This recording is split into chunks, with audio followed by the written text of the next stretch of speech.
soyez les bienvenus pour notre émission 100% Futsal. Bonsoir à toutes, bonsoir à tous. Très heureux de vous retrouver ce soir pour l'émission 100% Futsal. Déjà la 20e, on approche de la fin de saison, et oui.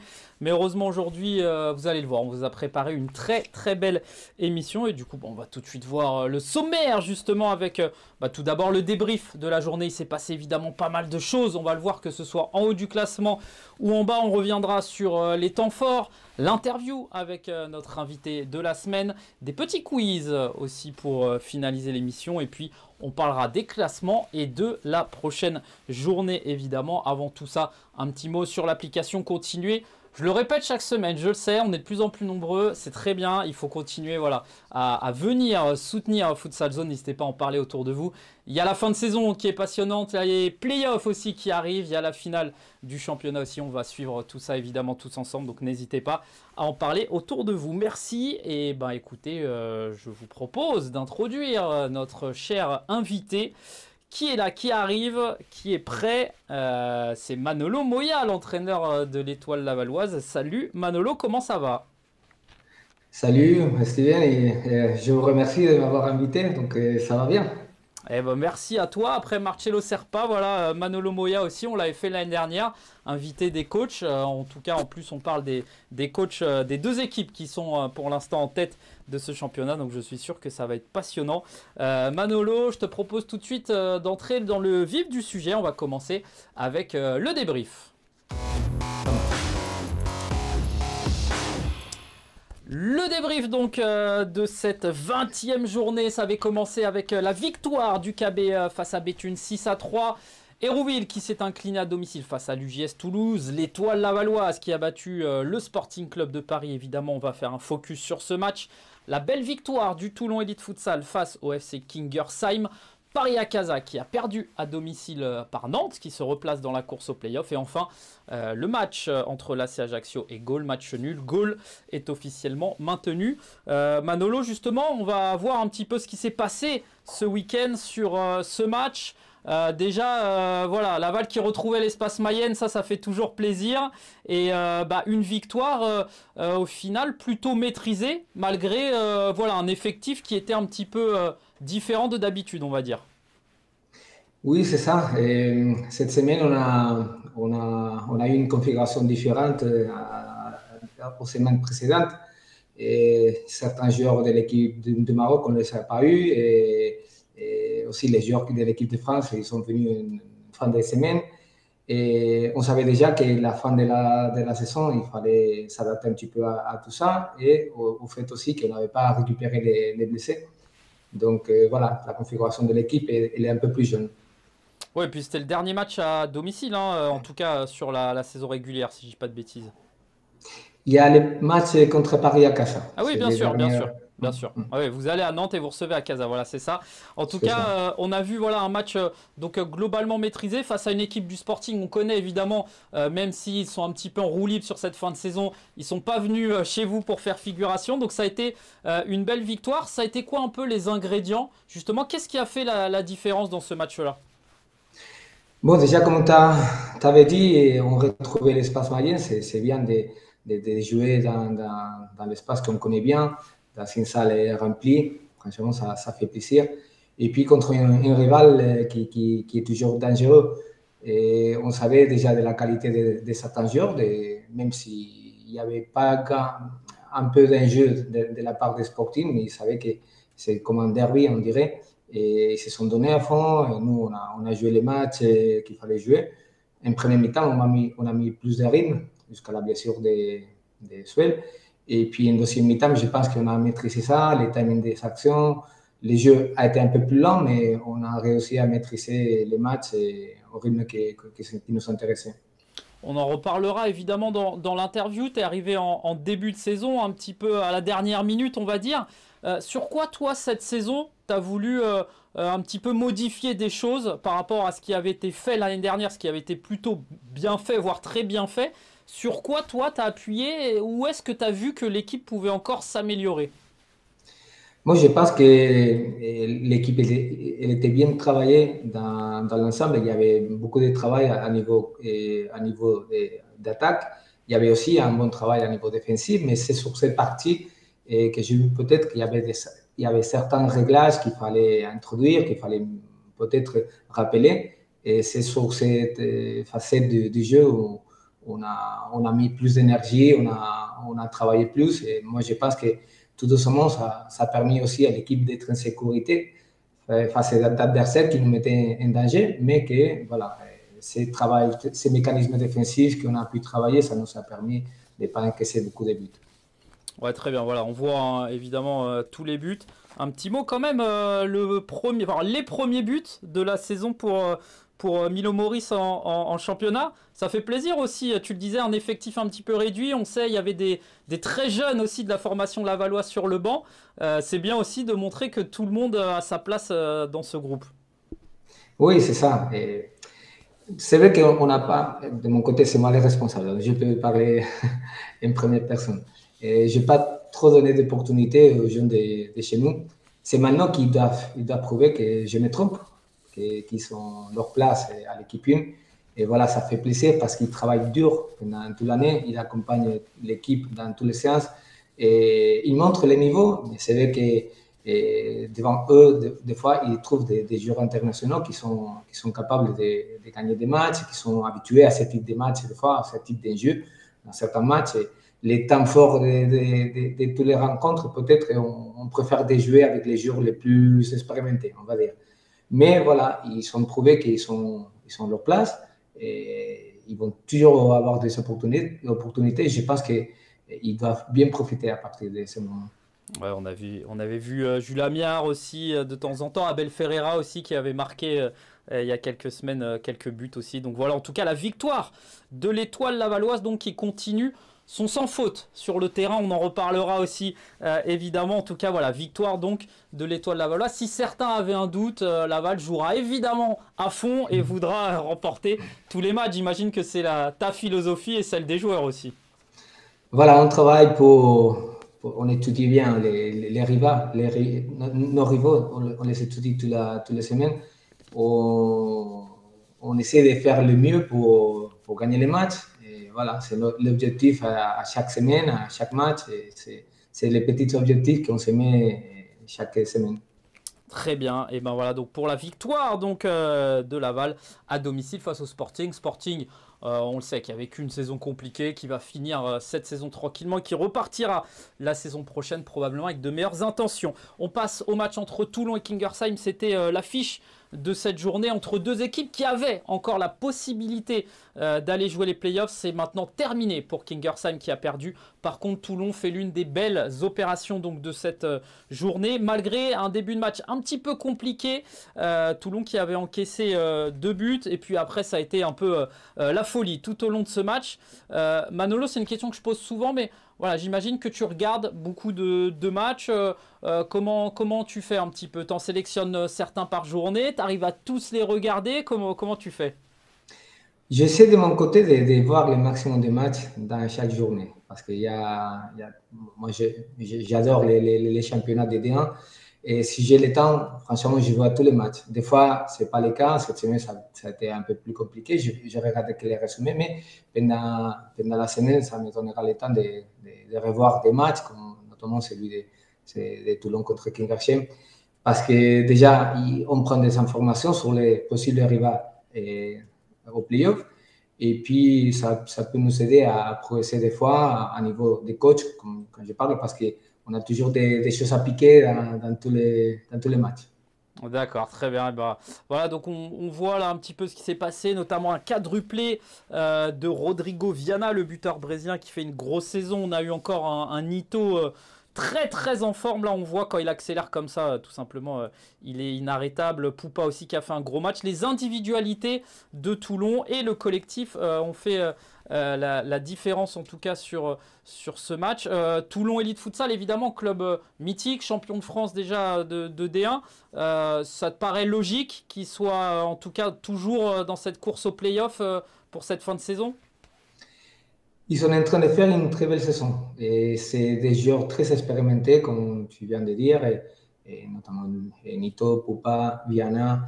Mais il n'y a pas que eux. Il y a un collectif qui suit derrière et avec des joueurs qui sont très dynamiques et que je pense qu'ils ont changé un peu la mentalité qu'il y avait les clubs l'année dernière. Et c'est pour ça qu'ils se trouvent dans ces places de playoffs. Et voilà, ils vont se battre jusqu'au bout. Ils sont 3 points d'avance. Je pense que c'est contre Nantes. Ouais. Et 2 journées à jouer. Donc voilà, ils montrent que c'est possible qu'ils arrivent à jouer les playoffs. Ouais, un doublé de Mohamed Lakja aussi, toujours efficace. Le travail de Sergei Padalinski hein, aussi. Quelle est ta vision, toi, que tu peux avoir avec les autres coachs? Est-ce que tu es en relation peut-être avec certains? Est-ce que tu échanges? Est-ce qu'il y a une sorte de confrérie des entraîneurs en D1 ou pas spécialement? Oui, oui, pourquoi pas. On essaie des fois, surtout on partage au moment qu'on se retrouve sur le parquet. On a toujours un petit temps de nous expliquer un peu comment c'est la semaine, comment c'est la saison, si on a des difficultés. Mais des fois, à niveau tactique, on parle, on partage. Et c'est bien. C'est vrai que peut-être que pendant l'année, on n'a pas trop de temps pour se retrouver. Mais voilà, avec tout le monde. Et avec Sergei, on a changé. Logiquement, on s'est trouvé même un match de Coupe nationale. Donc, on a eu l'opportunité de se trouver encore une fois. Et puis, partager un peu voilà, sur la saison et sur les enjeux de l'équipe. Ouais, bah, félicitations à Sergei et toute son équipe pour l'instant. En route vers les playoffs, voilà, Kingersheim aussi, hein, on les met en avant. Ils auront fait une grosse saison avec de très belles individualités, évidemment. Un doublé de Mathéus encore, Moussa Haddad également, Morgade, Moginho, voilà, tous ces joueurs dégotés un petit peu par Jawad Belainoussi et son staff. Ils ont fait une grosse saison. Ça s'arrête là, mais en tout cas, on les retrouvera évidemment l'année prochaine et on va suivre évidemment cette fin de saison. On passe à la suite des matchs. Il y avait le match de 14h30. J'ai pu assister à ce match. Ça a été un petit peu particulier. Une première mi-temps à sens unique avec le KB qui a mené très vite 2-0. Et puis Béthune est revenu et finalement l'expérience, peut-être aussi l'effectif du KB. Pareil, cette équipe du KB, Manolo, qui pour l'instant est bien partie pour être dans le Final Four, j'ai envie de dire. Des individualités, un club mythique. Voilà, ça va être une équipe pas facile et que vous allez retrouver aussi en finale de Coupe nationale. Tu viens d'expliquer tout, franchement. Et une équipe avec des individualités, mais aussi avec un bon travail collectif qui a été mis en place depuis le début de la saison avec les coachs Maca. Et maintenant, il y a les changements aussi avec Nacho. Je pense qu'ils vont continuer à travailler, même à progresser dans tous les aspects du jeu. Donc, c'est une équipe dangereuse qu'il faut surveiller, surtout parce qu'on va les trouver déjà en finale de Coupe nationale et peut-être, pourquoi pas, aussi dans les playoffs. Ouais, on voit voilà, cette deuxième mi-temps, vraiment Béthune qui a été impressionnant dans le sens où on le sait, ils ont un effectif vraiment très réduit. Il y a très peu de rotation, mais ils ont rien lâché jusqu'au bout, avec notamment un Raoul Villaverde qui a été encore une fois excellent. Et finalement, bah, voilà, l'expérience, on va le dire, les individualités, le KB donc, qui a finalement remporté ce match. Là, on voit un but de Ronny Zakei. Sur quoi justement, Manolo, par exemple, cette finale de Coupe nationale, sur quoi elle va se jouer? Il y a la forme du moment, ça va être quoi? Ça va être des détails? Comment tu le sens, toi, cette finale? Ouais, ce type de match, ça se joue sur des détails. C'est vrai que l'équipe qui commet moins d'erreurs, c'est l'équipe qui part mieux pour remporter le titre. Puis, ça va compter l'expérience parce qu'il y a beaucoup de situations dans les matchs qui se produisent et qui sont importantes de les maîtriser. Et il va falloir aussi de compter avec les meilleurs effectifs, et de ne pas avoir de blessés, de ne pas avoir de joueurs suspendus et surtout d'entamer bien les matchs parce que quand on démarre bien les matchs à niveau mental, après, ça suit et c'est plus facile après. Mais c'est ce type de détail qui va compter, le fait de ne pas commettre trop d'erreurs parce que les erreurs dans ce type de finale, ça peut cher. Et on parle souvent d'expérience, pour terminer sur cette finale que vous allez jouer bientôt au Palais des Sports de Toulouse. On parle souvent d'expérience. Qui peut avoir l'avantage? Est-ce que c'est Laval, qui fait évidemment une grosse saison et qui a déjà connu l'année dernière cette victoire et même ce doublé, donc qui est en confiance? Ou le KB United, qui est un club mythique, qui a eu des années un petit peu plus compliquées, mais qui est en train de revenir sur le devant de la scène? C'est l'avantage à qui un petit peu psychologiquement? Moi, j'espère que pour nous. Mais c'est vrai que du côté des KB, il y a aussi des joueurs qui ont gagné des championnats, qui ont gagné des coupes. Donc, on dirait que c'est à peu près équilibré. Moi, j'espère que la confiance aussi d'avoir fait ou d'être en train de faire une très belle saison, et ça va compter aussi à niveau mental pour déséquilibrer la balance. Ouais, très bien. En tout cas, voilà, victoire du KB, on l'a vu. Bessa, Boulaïba qui a marqué un superbe but, le doublé de Mathieu Hamad, Rony Zakei, Inza Koné aussi qui revient bien sur cette fin de saison. Et donc un doublé de Villaverde et d'Amdouni. Ils ont tout essayé les Bétunois, mais malheureusement, ça n'a pas suffi. On passe à la suite de cette journée. Ça aussi, c'était un match évidemment très important. D'un côté pour Hérouville qui se bat pour le maintien, et puis de l'autre, l'UGS Toulouse qui voulait continuer d'y croire après une période un petit peu plus compliquée. Ils ont été un petit peu distancés, les Toulousains, mais finalement, voilà, ils sont encore là, encore vivants. Une victoire 2-0. Voilà, on voit le superbe but là de Simon Luc et le néanmoins très joli but. Alors je le lis parce que je veux juste pas écorcher le nom, mais Azaz Knini, un très jeune joueur marocain, excellent aussi. Toute la formation toulousaine qui continue. Un petit mot sur ton, j'allais dire ton collègue, un petit peu Pépé Narvaez, évidemment, j'imagine beaucoup de respect entre vous, un très jeune coach qui a réussi à faire quand même de très très belles choses cette saison avec l'UGS Toulouse. Exactement. C'est un ami, on pourrait dire. Et même si on est des rivales, finalement, on reste des amis. Et à chaque fois qu'on se retrouve, on a toujours 10-15 minutes de partage. Et voilà, je les souhaite toujours les meilleurs. Et puis voilà, c'est vrai que c'est un peu dur. Ils ont bien démarré la saison avec des bons résultats. Ils sont restés deuxième pendant une bonne partie de la première partie de la saison. Et puis, voilà, au bout d'un moment, ils se trouvent avec peut-être des scores qui ne s'attendaient pas. Et maintenant, ils se battent jusqu'au bout pour arriver au playoff. On va voir si les 2 journées qui restent, ça sert à modifier un peu les classements des 4 équipes qui vont en finale. Mais c'est vrai que ça va être dur. Ouais, en tout cas, ils sont toujours en vie malgré voilà, cette défaite en demi-finale de Coupe nationale où ils auraient pu jouer à domicile. Je pense que ça leur a fait un petit peu mal dans les têtes, mais en tout cas, ils sont toujours là, toujours vivants. Et on va évidemment les suivre pour Hérouville. Ça continue d'être très compliqué, mais on va le voir en bas. Encore rien n'est joué. On passe à un autre match qui était joli. Alors là, j'ai pris plaisir à commenter évidemment ce match dans un super gymnase Pierre de Coubertin. Et un match aussi très intéressant avec les Nantais qui sont revenus aussi un petit peu de nulle part, que vous allez d'ailleurs, Manolo, affronter la semaine prochaine. Cette équipe de Nantes, on a l'impression qu'elle revient en pleine forme au meilleur des moments. Oui, c'est vrai. Ils avaient bien entamé la saison. Puis après, ils sont passés par une période assez compliquée à niveau des scores, des matchs que normalement, par rapport au potentiel de Nantes, ils étaient à leur portée. Mais puis finalement, ils sont pas gagnés, ils n'ont pas eu de points. Et finalement, ils se retrouvent derrière au classement. Et c'est maintenant qu'ils commencent à ressortir et à voir que leur potentiel était plus que voilà, que mérité le fait de se battre jusqu'au bout pour ces classements de playoffs. Et voilà, c'est une très belle équipe. On l'a vu au championnat. Ils nous ont mis en difficulté les matchs allés. Et les demi-finales de Coupe aussi, ça a été vraiment, vraiment compliqué. Et bon, j'espère aussi que même si on aura des complications dans les matchs, parce que ça va être un derby, ça reste un derby, on va pouvoir gagner ces matchs.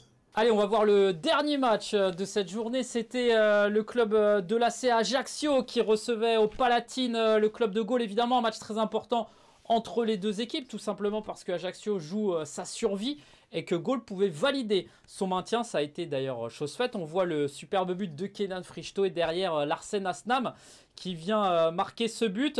Manolo, Gaulle en D1, est-ce que c'est logique par rapport à la saison qu'ils ont fait? Et puis bon, il y a un petit historique aussi avec cette équipe parce qu'ils vous ont tenu en échec entre guillemets à 2 reprises cette saison. Oui, c'est ça. Moi, je pense que oui, bien sûr, c'est mérité la présence des Gaules indiens et le fait qu'ils ont assuré les maintiens ces journées, ça montre aussi que c'est une équipe à tenir compte même la saison prochaine. Et voilà, c'est l'équipe qui nous a fait pour l'instant 2 matchs nuls, qui nous a poussé jusqu'au bout. Ça a été une équipe assez costaud dans les deux matchs, les matchs aller et aussi les matchs retour. Et moi, je pense qu'ils méritent leur place ND1. Et toi qui as l'habitude aussi de prendre des projets, j'ai envie de dire presque à la base, est-ce qu'on peut peut-être faire un petit parallèle entre Gaulle et Laval? On sait que Laval a mis beaucoup de temps à être au plus haut niveau et là où vous êtes actuellement. Gaulle est parti de très loin et est en train de gravir les échelons. Est-ce que tu vois peut-être des similitudes? Oui, il y en a toujours, parce que les clubs qui reviennent d'en bas, c'est des clubs qui normalement sont bien structurés. Et notamment Gaulle, c'est une équipe assez bien structurée au niveau de la base, c'est une belle équipe B, et des équipes de catégorie de l'académie. Donc voilà, après ça dépend toujours des projets du club, ça dépend toujours des moyens qu'ils peuvent avoir, bien sûr. Mais bien sûr, il y a une similitude entre les deux clubs. Très bien, et ben voilà, en tout cas on va suivre aussi la fin de saison donc d'Ajaccio, eux qui sont dans leur mission commando et qui ont pris donc plutôt un bon point. Il va rester deux finales pour les Corses qui y croient dur comme fer. Voilà donc pour ce qui s'est passé sur cette journée. Manolo, on va passer tout de suite à la séquence des temps forts. Les temps forts donc de cette journée avec notamment le top 5 des buts. Manolo, tu connais le principe, voilà, 5 buts en plein écran, on se retrouve d'ici 2 minutes et puis tu me diras lequel était ton préféré. D'accord. Oh, je suis assez d'accord avec Eder là. Je suis assez d'accord avec Eder, mais la contre-attaque derrière. Oh là là là là, le numéro d'Abdessamad Mohamed. Alors oui, Milo, il est beau son but. Fristo. Kelson. Oh la superbe remise, Fristo. Oh quel but de Kenan Fristo. Et quelle remise géniale.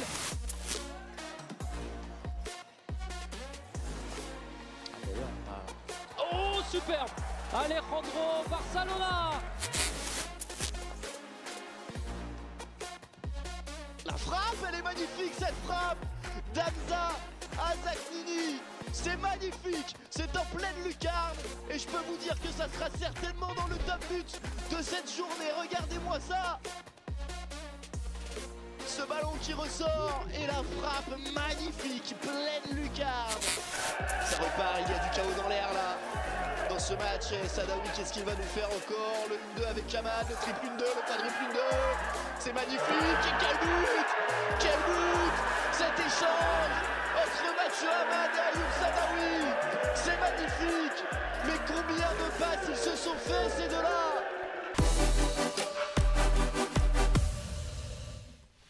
Allez voilà donc pour les 5 plus beaux buts de cette journée. Du coup Manolo, une petite préférence? Voilà, je dirais les nôtres, même s'il y a des très beaux buts, et des actions collectives, des sorties de presse, des transitions, même des situations des associations entre joueurs qui se sont trouvées pour marquer même dans la surface, comme le dernier but de KB. Moi, je préfère les nôtres. On venait d'encaisser un but à cause du coach. Et j'étais en train de parler avec mes joueurs au moment du placement défensif d'un corner, ou d'une touche juste à côté du corner. Et on prend le but et rapidement l'équipe réagit. Et sur une action de transition, franchement, ça m'a fait plaisir, ça m'a rassuré. Donc, Bon, tant mieux. On passe au MVP de la semaine. Voilà, chaque semaine, c'est toujours compliqué de trouver un joueur qui s'est démarqué, évidemment, en termes de statistiques. Rodrigo Viana qui met un quadruplé. C'est seulement le 4e joueur de la saison à mettre un quadruplé. Rodrigo Viana, il a profité un petit peu de ce festival offensif du côté de Toulon. Il a profité des cadeaux de Nito et de Poupa également. Mais voilà, c'est un buteur, il faut les mettre. 4 buts. Un petit mot sur Rodrigo Viana qui est arrivé en France il y a déjà une saison et demie, si je ne dis pas de bêtises, qui a fait déjà une première partie de saison dernière intéressante et là il confirme. Oui, et c'est un joueur assez intéressant. C'est un pivot costaud qui est capable de garder la balle, de donner ses souffles à l'équipe, et même pour la sortie de presse, et d'assister aussi à des joueurs comme Nito, comme Poupa. Et lui, en plus, c'est un buteur. Donc, il va profiter les moindres erreurs du rival pour mettre les pieds, pour marquer. Et logiquement, quand il met un quadruplé, il mérite d'être le joueur de la semaine. Et voilà, en tout cas, Toulon donc qui profite entre guillemets des 4 buts de Rodrigo Viana et lui a profité du travail de tous ses coéquipiers. Le 5 de la semaine aussi, jamais évident. Voilà, on se retrouve avec les autres commentateurs, les journalistes, on échange un petit peu.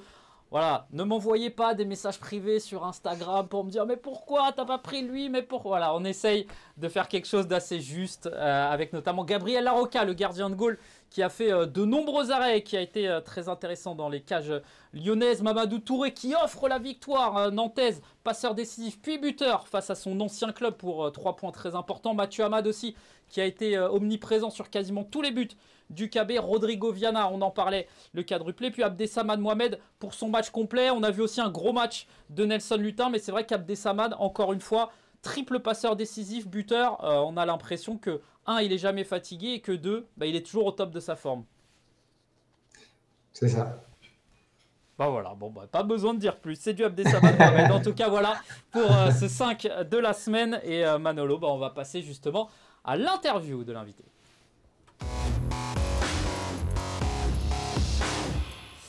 L'interview donc avec notre invité Manolo Moya qui est un ancien au final dans le championnat de France, dans le futsal même globalement. On a l'impression peut-être que ça t'est arrivé aussi même au sein de ton propre club. Des gens se disent mais c'est qui celui-là, d'où il sort? Mais Manolo Moya il est là depuis très longtemps. Avant de parler un petit peu de ta première expérience en France, ici on voit Cannes.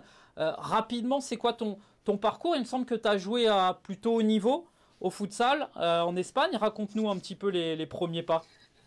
Oui, à niveau des joueurs, je n'étais pas arrivé à jouer dans la D1 espagnole. J'étais arrivé juste à la D2. J'ai fréquenté des équipes des D2, des D3, notamment D3. En Espagne, c'est un très bon niveau là-bas. Mais je n'ai pas eu l'occasion de monter en D1 avec les équipes où j'étais. Mais voilà. Après, j'avais arrêté un petit peu jeune. À l'âge de 30 ans, j'ai voulu arrêter et j'ai voulu passer de l'autre côté du banc. Donc, voilà, ça m'a pris moins de temps peut-être pour prendre cette décision que d'autres joueurs. Je me sentais prêt pour le défi et c'est là où on a commencé tout. Et comment justement elle se fait cette transition entre être joueur et avoir envie d'être coach? C'est quoi? C'est au fond de toi, tu sens que tu as envie de plus être coach que joueur? Enfin, raconte-nous parce que tu as été assez jeune, on parlait tout à l'heure de Pepe Narvaez. C'est pareil, c'est une fibre à l'intérieur de soi, quoi.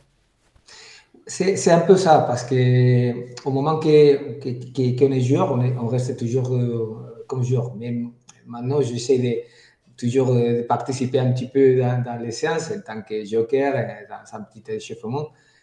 Bien sûr que je n'arrive pas à l'âge que j'ai maintenant, mais ça reste toujours ça. Mais il y a un moment que ça commence à être déséquilibré et on a plus envie de devenir coach et de peut-être gérer l'équipe d'une autre façon et d'apporter de notre côté parce qu'on a décidé logiquement différentes peut-être de certains coachs qu'on a eu et c'est à la base la décision c'est comme ça qui se prend. Ok, très bien. Donc d'abord, voilà le parcours en Espagne, donc notamment avec les U16 de Catalogne, les U16 de Barça. Comment ça se passe? Comment on arrive en France? Comment on est contacté? On parle de 2013-2014 à peu près. Comment on se retrouve à arriver sur la Côte d'Azur comme ça à Cannes? Et on avait toujours l'ambition d'aller plus loin.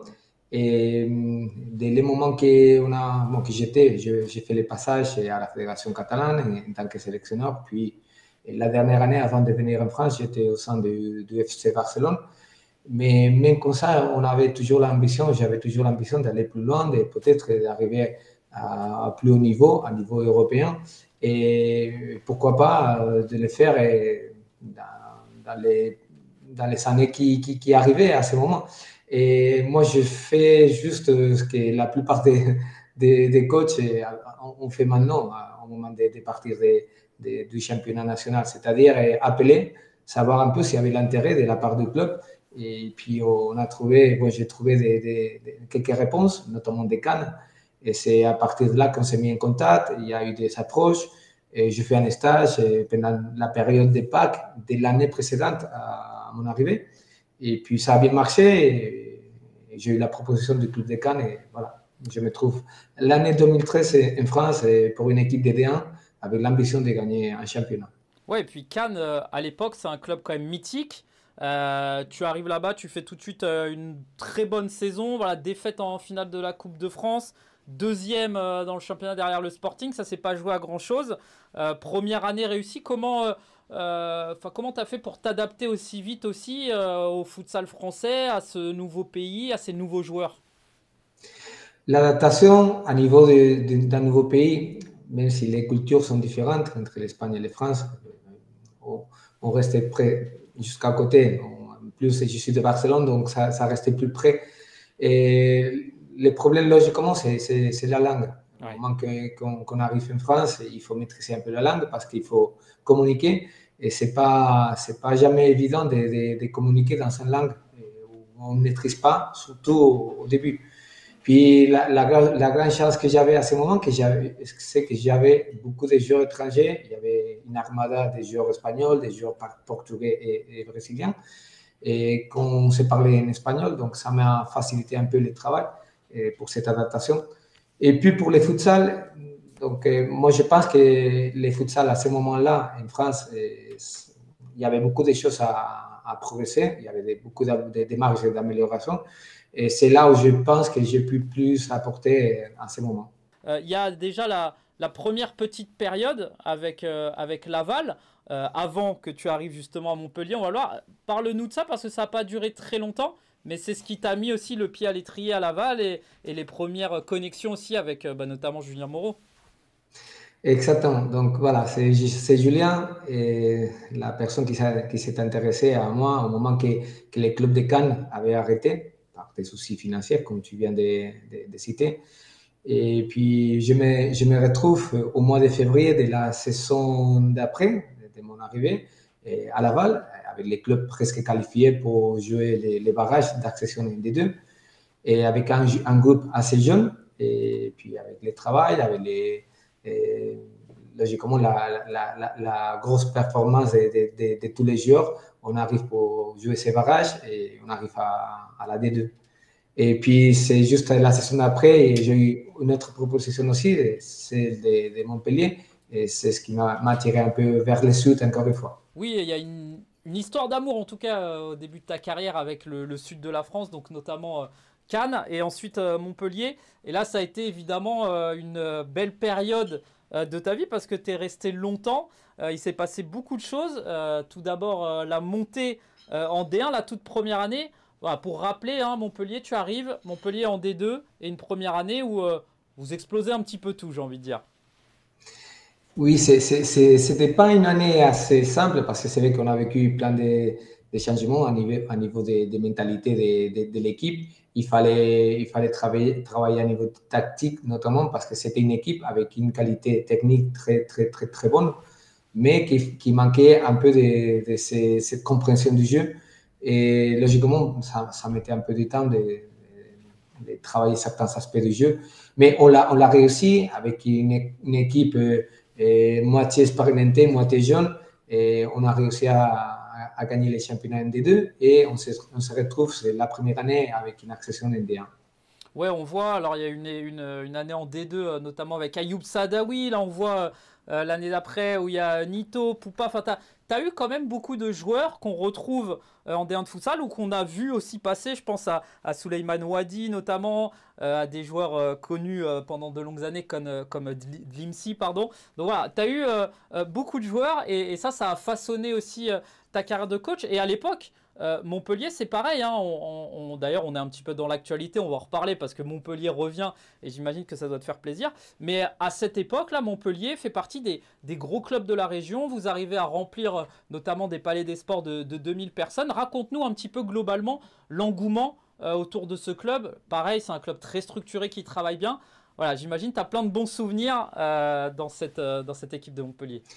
Oui, beaucoup de très bons souvenirs. Et puis, on se retrouve avec un projet qui visait haut. Et les présidents et tous les gens qui travaillent à côté, ils voulaient que les clubs arrivent en D1 et ils voulaient rester parmi les clubs importants, les clubs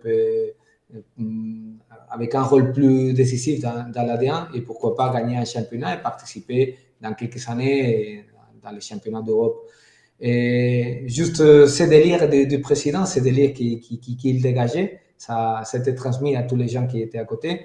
Et ça a commencé par les recrutements. Il fallait recruter un bon effectif parce que la différence des niveaux entre la D2 et la D1, c'est important. Donc, on a réussi à recruter des joueurs assez importants, des joueurs qui étaient déjà confirmés, comme c'est le cas des Pupa, de Nito, de Didi, qui apparaît aussi à l'image. On avait un gros effectif aussi, les gardiens Freud, il y avait Ayoub, il y avait Anas, donc il y avait plein de bons joueurs, plus les joueurs locaux qui ont beaucoup aidé à travailler et à monter les niveaux de l'équipe. Et la première année, logiquement, c'était normalement l'année la plus compliquée, mais on a réussi à faire un très beau parcours et à se qualifier pour les playoffs. C'était la première année que je pense qu'on faisait les playoffs.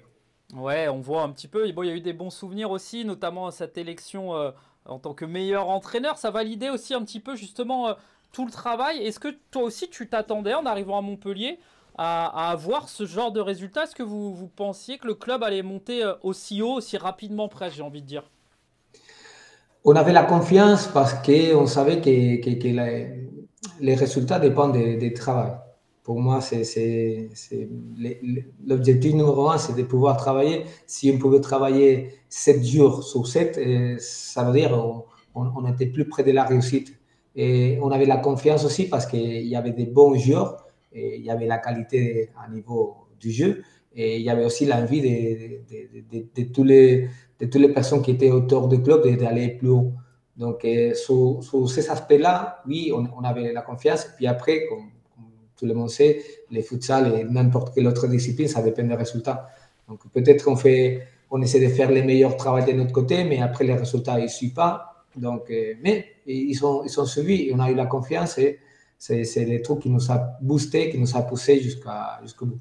Ouais, et puis dernière petite photo sympa. Évidemment, tu as retrouvé aussi d'anciens joueurs que tu avais déjà eu. On pense évidemment à Bilal Bakali, à Soufiane El Mesrar, qui arrive en 2019 en France.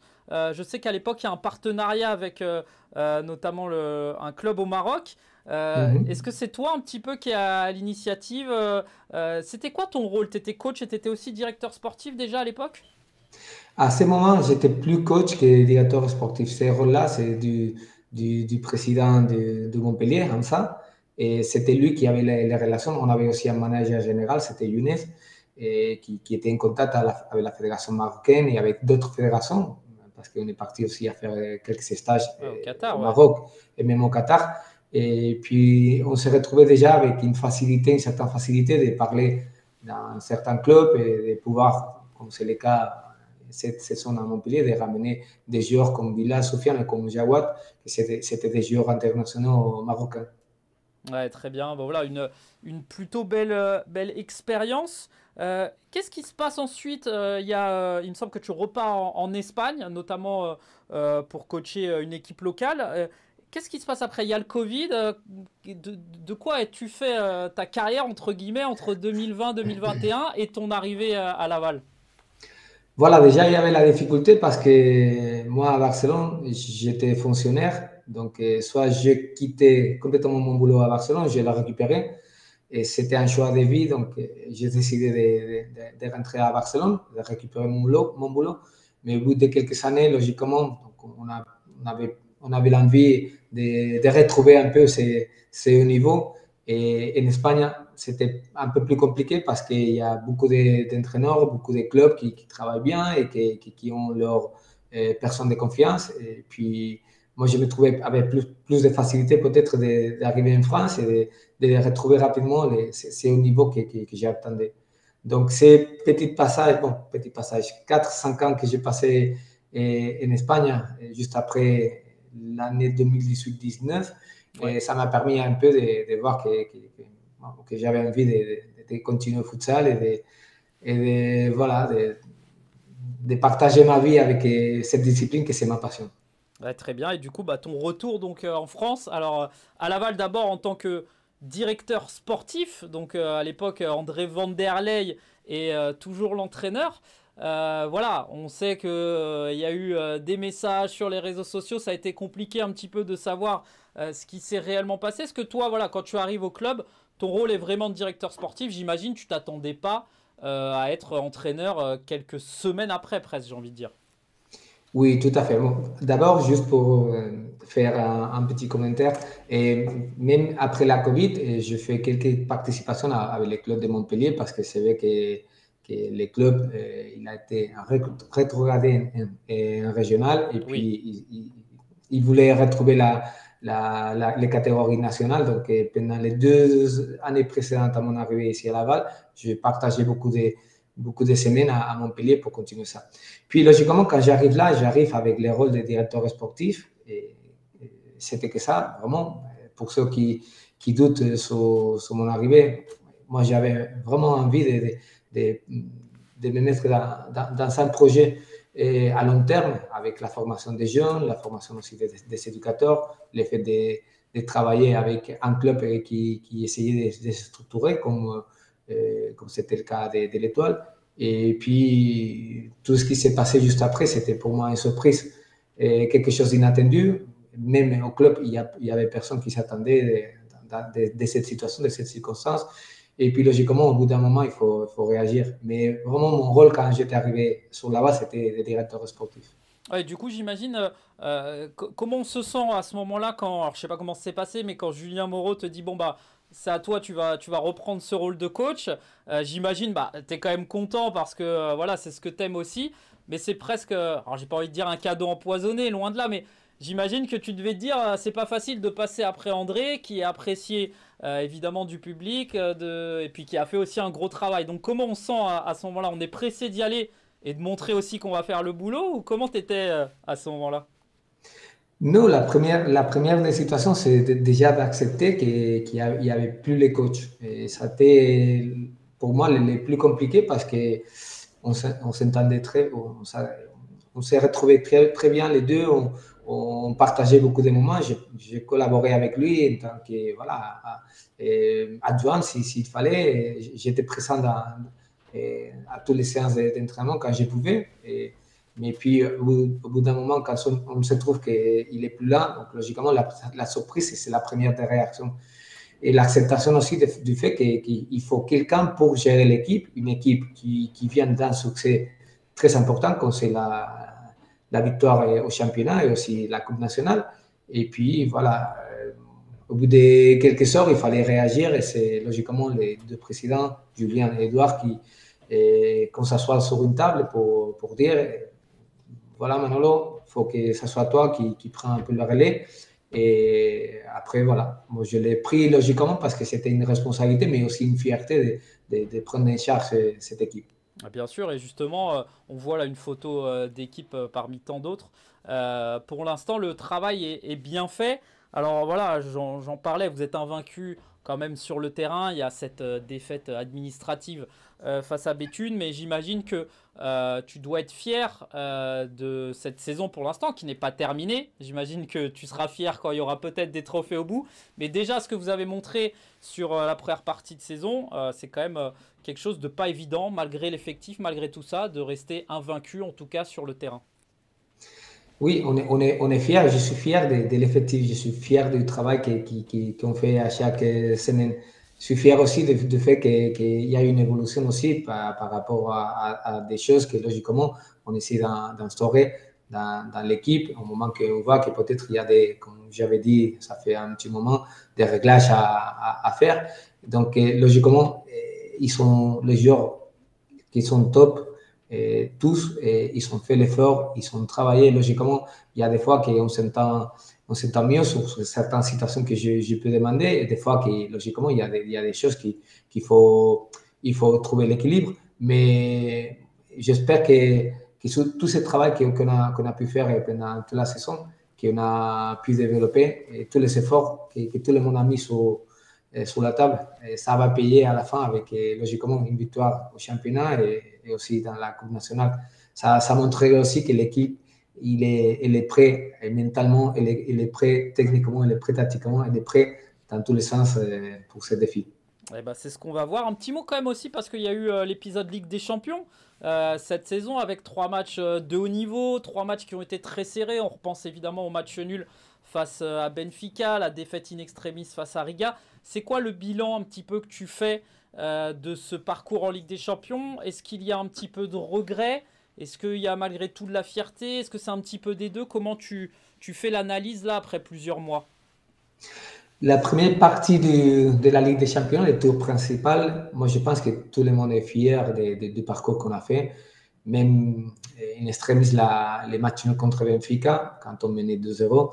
Et à la fin, quand on prend un peu de recul, on voit que c'était un score positif.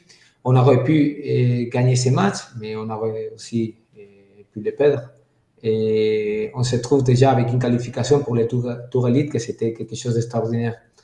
Et logiquement, les tours élites, on tombe contre des équipes qui ont gagné leur pool lors du tour principal. On se trouve déjà avec une équipe comme le Barça, que c'est un historique de la Ligue des Champions. Et on se trouve avec deux grosses équipes, comme c'était le cas de Riga, qu'on ne s'attendait pas peut-être au niveau qu'ils sont montrés jusqu'au bout, et les champions italiens. Et si les premières des matchs, on aurait pu gagner parce qu'on n'a pas passé loin de la victoire, à une minute près de la fin du match, on menait. Donc peut-être les bilans en général, ça aurait été plus positif que ça. Et puis logiquement, on se retrouve en extremis avec une défaite. Les jours d'après, on joue contre le Barça. Et on ne pouvait pas compter avec tout l'effectif parce qu'il y avait Bilal qui avait pris un deuxième carton, donc il était suspendu pour les matchs contre Barça. Et en plus, on prend lourd, on prend une défaite lourde. Donc ça fait mal au mental des joueurs, ça fait mal au mental du staff. Et puis, il faut que les derniers matchs, on soit performant pour montrer qu'on avait notre place, même à la Final Four, mais que ça ne serait pas cette année. Dans l'ensemble, moi, je trouve que c'est très positif le parcours qu'on a fait. On aurait pu faire mieux, logiquement, parce que les tours, au moins les matchs contre Riga, on aurait pu gagner. Et puis, je pense que les matchs contre Barça, si on aurait été mentalement fort, on aurait pu les disputer jusqu'au bout. Ouais, très bien. C'est vrai qu'il y avait eu des gros matchs, notamment contre le Barça, contre le Riga de Ricardinho. En tout cas, on avait suivi ça en exclusivité sur Futsal Zone. On y avait cru, on avait été chauvin pour une fois, pour notre club français. Mais peut-être l'année prochaine, qui sait. Manolo, merci. J'ai quelques questions pour terminer, des questions d'internautes, des questions de joueurs même principalement. Avec notamment, on en parlait tout à l'heure, Raoul Villaverde, qui te demandait la grande différence entre le futsal espagnol et le futsal français. Bon, il le sait bien parce qu'il vient de là-bas, donc voilà, il connaît bien ces différences. Peut-être que la différence, c'est que dans les championnats français, il y a des équipes qui sont très fortes dans l'aspect physique et technique. Et tactiquement, ils doivent avoir toujours un marge d'amélioration, mais ça va venir avec le temps parce qu'il y a beaucoup de joueurs qui progressent à niveau des joueurs français, des joueurs aussi qui viennent de l'étranger, qui aident aussi à cette amélioration. Et aussi, pourquoi pas, des coachs qui sont à chaque année plus formés, des coachs français, des coachs étrangers. Donc, pour moi, la grosse différence, c'est que dans les championnats espagnols, les points forts, c'est peut-être la tactique et pas autant l'aspect physique, même si ça se travaille. Et ici, en France, ça doit encore peut-être trouver cet équilibre. Et qu'est-ce qui manque? Qu'est-ce qui fera qu'un jour peut-être, alors on l'a vu sur la scène internationale avec l'équipe de France, le fossé est de moins en moins grand, j'ai envie de dire, mais pour qu'un jour l'ADN de futsal soit peut-être au niveau de la Liga futsal, sur quoi encore les clubs, je ne sais pas, il y a plein d'autres choses, la médiatisation, les moyens mis en place peut-être par la fédération, je ne sais pas. Qu'est-ce qui pourrait faire que demain, on ait une D1 de futsal qui soit peut-être au niveau de la Liga, ou est-ce que tout simplement, ça sera quasiment mission impossible? Non, pas du tout. Moi, je pense que ça doit arriver. Ça peut arriver, ça doit arriver. À niveau de médiatisation, je pense qu'on est au top. Parce que vous faites un super boulot et c'est vrai que ce travail-là, ça arrive. Et même des personnes qui sont des provenances d'autres pays, ils peuvent arriver à voir les championnats français et voir aussi des très beaux matchs chaque journée. Puis je pense qu'il faut aussi doter des moyens à tous les clubs, à niveau de la fédération, logiquement, faire ces paris pour la discipline, pour le futsal. Parce que c'est comme ça que toutes les disciplines avancent. Et c'est maintenant, je pense qu'il y a une grosse chance parce que l'équipe de France va jouer la première Coupe du Monde. Et moi, je pense qu'ils vont faire un très bon parcours. Ils vont se battre Et je pense que contre les meilleures sélections du monde, on l'a vu la semaine dernière, une équipe de France qui, ça fait quelques années, peut-être, ils ne ciblaient pas la possibilité de gagner une équipe comme le Brésil. Et maintenant, c'est possible. En plus, ils le font avec la manière. Ils le font avec un très bon travail. Et peu importe qui est sur le terrain, ils sont performants.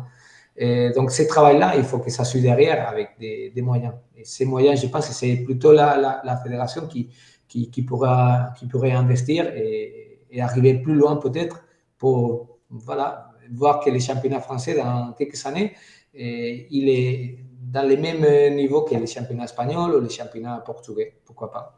On croise les doigts, hein, si quelqu'un nous écoute. Voilà, Manolo a fait passer le message. En tout cas, merci d'avoir répondu. Une petite question de Jules Amiard qui demande est-ce qu'il y a un chant pour Manolo à l'espace Mayenne? Je le répondrai directement à lui. Ok. Un petit mot aussi sympa de Brahim Amichaud, que tu connais bien, le capitaine de Montpellier, qui te demande quand est-ce que tu fais ton retour, tout simplement. Bon, déjà, c'est juste un petit secret. J'avais fait la semaine dernière un petit passage à Montpellier pour saluer un peu tout le monde et pour souhaiter un peu la bonne chance pour les matchs contre Garches. Donc, j'ai resté à côté les coachs, Gobir, et puis j'ai pu connaître un peu l'effectif de cette année, juste, voilà, les accompagner quelques jours et les souhaiter de la bonne chance. Donc, déjà, j'étais passé à Montpellier la semaine dernière, donc moi, je pense que c'est quelque chose de bien. C'est un semi-retour, c'est pas mal. La dernière question, alors je te dis pas qui la pose, mais on te demande le top 5 des meilleurs joueurs du championnat hors joueurs de Laval. Il faut se mouiller. Pas évident. Il faut du temps. Tu peux en dire 3. Bon, déjà moi, je pense que même s'il a un certain âge, Nito, pour moi, ça va rester l'un des meilleurs joueurs du championnat.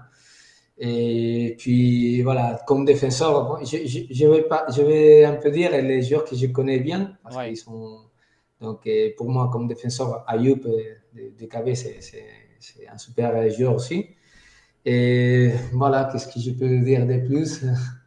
Il y en a qui vont qui vont se fâcher. C'est pas mal, deux, c'est pas mal. Deux, voilà, on peut le laisser là, comme ça.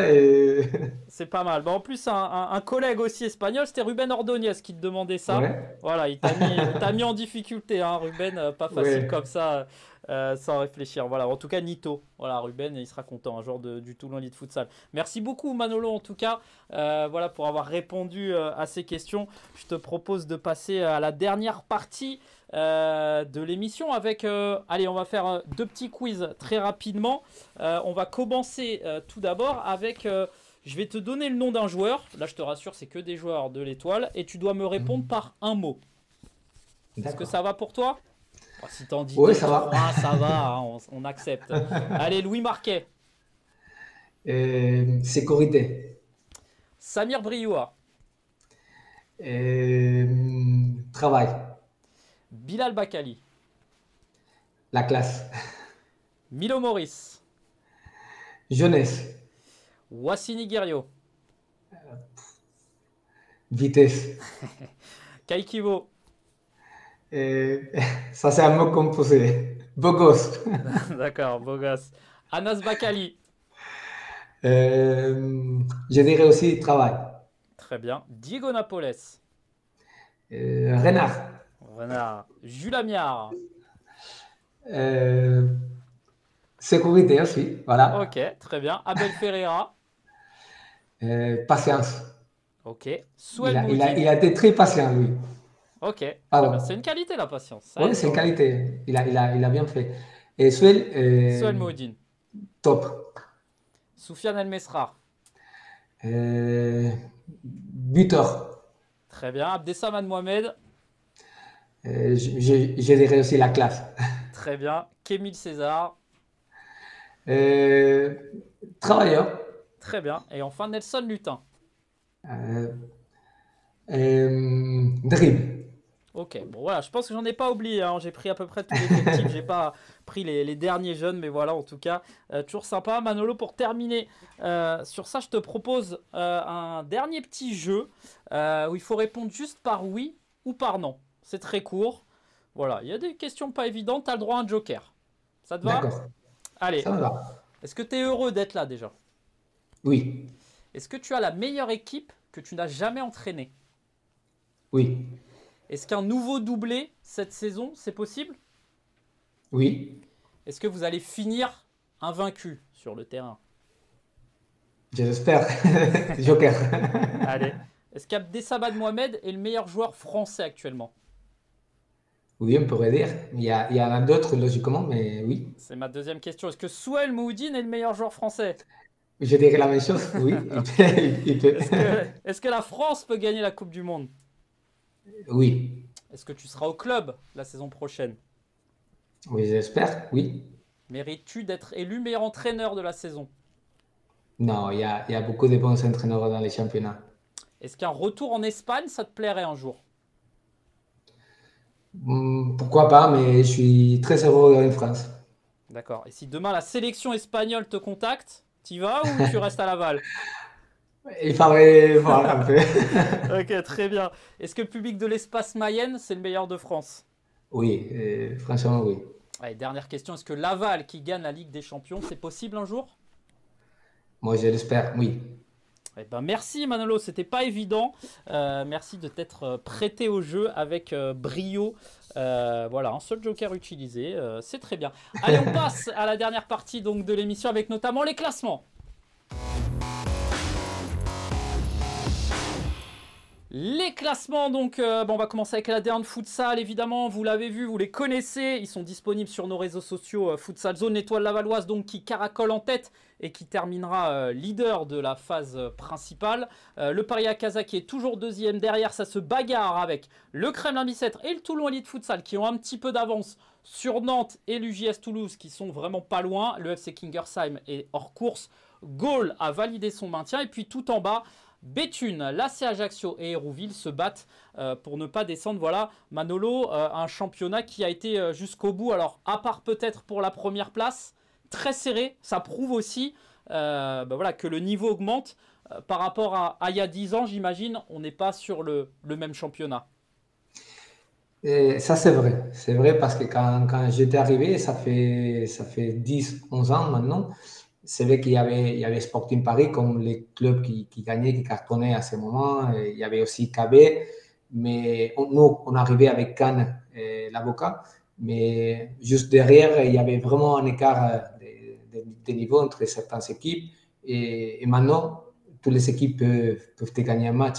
Et même la dernière équipe du classement, il peut te gagner un match, il peut rester en D1, ça peut bouleverser tout. Donc, le fait que ça soit comme ça permet de voir que les championnats évoluent.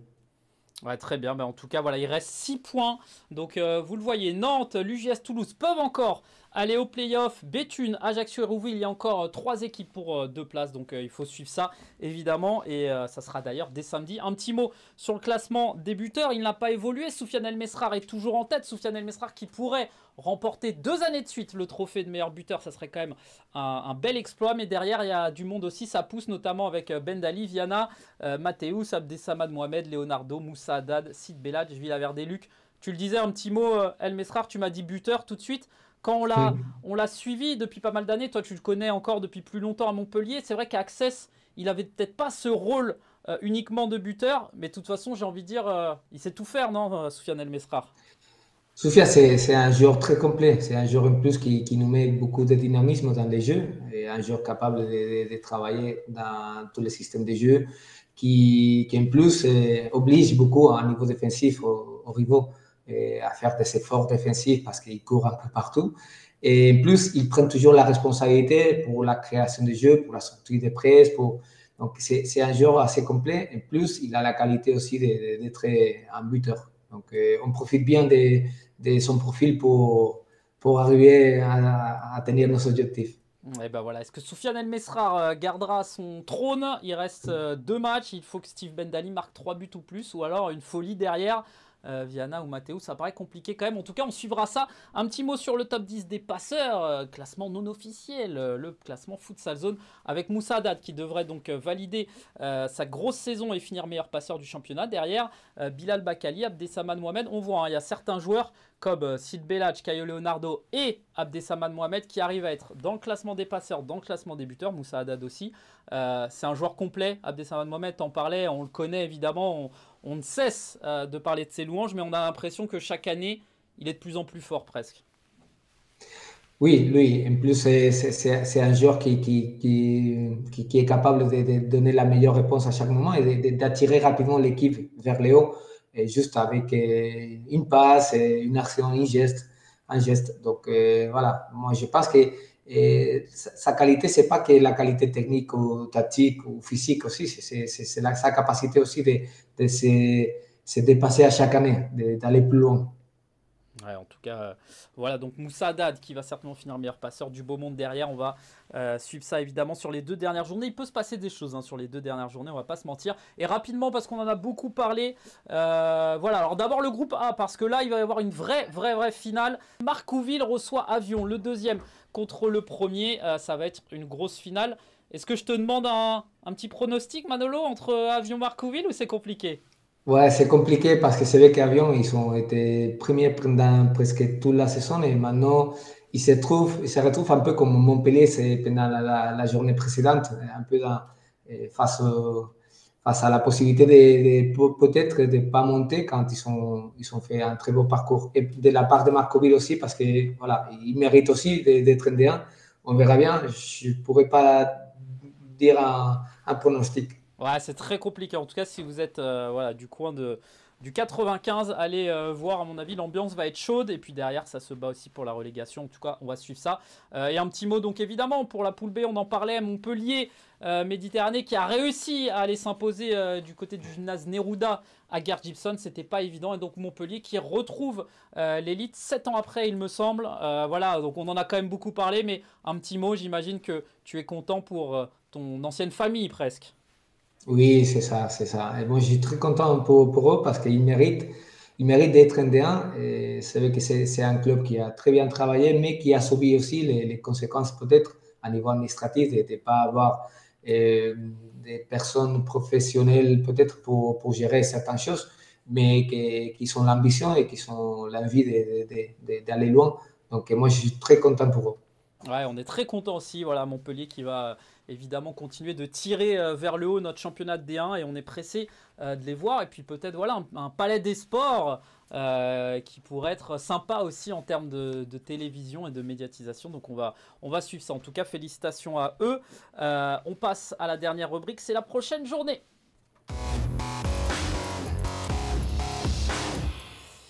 Et Manolo, bah, tu le sais mieux que moi évidemment, mais ça sera samedi 27 avril à 16h avec quelques gros matchs. Évidemment, Nantes qui recevra l'Étoile Lavalloise, le Sporting Club de Paris face à l'AC Ajaccio. L'AC Ajaccio doit l'emporter ou faire un résultat pour continuer d'y croire. Kingersheim face au KB, un match qui n'a plus trop d'enjeu pour Kingersheim, mais le KB peut valider sa place au play-off. L'UJS Toulouse face au Toulon Elite Futsal, 2 équipes qui sont encore en place, ça va se bagarrer du côté du Petit Palais des Sports.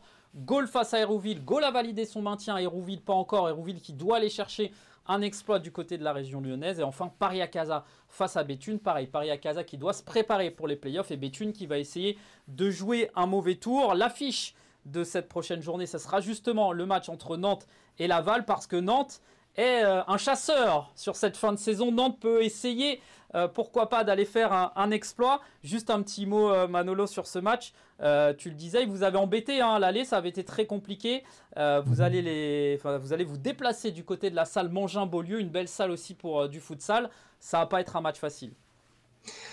C'est vrai, ça sera pas facile. En plus, on n'a pas certains joueurs importants de l'équipe, comme c'est le cas de Suel, qu'on va les perdre. On ne sait pas exactement les nombres de semaines, peut-être 2-3 semaines, peut-être un peu plus, mais pour ces matchs, il ne sera pas là. Et Bilal non plus, parce qu'il est suspendu pour ce match. Mais après, notre objectif, ça va rester toujours de gagner ces matchs, de faire le mieux de notre côté, pourquoi pas pour continuer avec cette invincibilité sur le terrain. Ouais, très bien. En tout cas, on va suivre ça. Donc, ça sera à 16h. N'oubliez pas, tous les matchs seront à 16h. Donc, il faudra faire un choix. Il faudra switcher un petit peu sur l'application ou sur votre télé. On essayera évidemment, nous, commentateurs, de vous tenir au courant aussi des autres matchs. Justement, Manolo, on va terminer avec un petit mot de l'invité. Voilà, n'hésite pas. C'est ta petite rubrique. Donc, c'est à toi de parler. Bon, franchement, c'est juste vous remercier pour cette invitation. Et moi, j'espère que la fin de saison, ça va être passionnante pour tout le monde. Et nous, de notre côté, logiquement, on va essayer de tenir nos objectifs jusqu'au bout, de faire une bonne finale à Toulouse contre KB pour la Coupe nationale. Et logiquement, de faire une belle demi-finale des championnats pour arriver en finale et logiquement, essayer de gagner la finale si on y arrive. Quand on échange en préparant les matchs, voilà, tu n'hésites pas à vraiment discuter. Et c'est un petit message de la part de tous les commentateurs qui t'appellent, de prendre du temps à chaque fois, d'expliquer un petit peu tes choix. Donc, ça fait plaisir et ça permet aussi de professionnaliser encore plus cette discipline. Voilà, on a besoin de vous, on a encore besoin de plus en plus de monde. Vous êtes de plus en plus nombreux, ça fait plaisir. Et voilà, on espère qu'on va pouvoir encore faire de belles choses l'année prochaine. Donc, merci aussi Manolo pour ça, pour le temps que tu prends à chaque fois. Merci en tout cas de nous avoir suivis. Je pense que c'était l'émission la plus longue de la saison. Mais voilà, c'était intéressant. On a pu vraiment bien échanger. Merci Manolo. Donc, bonne fin de saison. On se croisera normalement du côté de Toulouse pour la finale de la Coupe de France. Et puis peut-être on se croisera aussi du côté de Vendeuvre pour la finale de la D1 de futsal. Ça sera à suivre évidemment sur Futsal Zone. D'ici là, bonne saison. Bon match face à Nantes. Attention, les éléphants, ils vont arriver armés. Va falloir être costaud. On va suivre ça en tout cas, Manolo. Merci encore et passe une excellente soirée et une très bonne fin de saison. Salut Manolo. Merci à vous. Merci. Bonne soirée à tous. Et samedi, soyez au rendez-vous 16h. Il ne faut pas être en retard. Les 6 matchs d'un coup, ça sera en exclusivité, en intégralité sur futsalzone.tv. Ciao, ciao, à samedi.